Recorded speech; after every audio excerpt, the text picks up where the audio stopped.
बिस्मिल्लाहिर्रहमानिर्रहीम अस्सलाम वालेकुम। दोस्तों, आज हमारे सामने एक 16 का 14 इंच का टीवी मौजूद है। तो ये देखें कि इसकी स्क्रीन पर लिखा आ रहा है लॉक।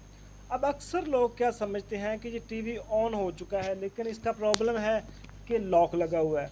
तो ऐसी बात नहीं है भाई। अक्सर 14 इंच के नोबल के टीवी और अक्सर 16 के 14 इंच के टीवी, उनमें जनाब जब तक उन्हें रिमोट से ऑन ना करो, उनका ये लॉक आता रहता है। ये अभी हम आपके सामने तजर्बा करते हैं। ये टीवी हमने यहाँ से बंद कर दिया, अब यही से इसे ऑन करेंगे। ठीक है, अब ये ब्लू स्क्रीन आ जाएगी, यहाँ पे लॉक लिखा आ जाएगा और लोग समझेंगे कि शायद ये ऑन हो गया है, लेकिन इसमें लॉक लगा, कोई प्रॉब्लम है नहीं।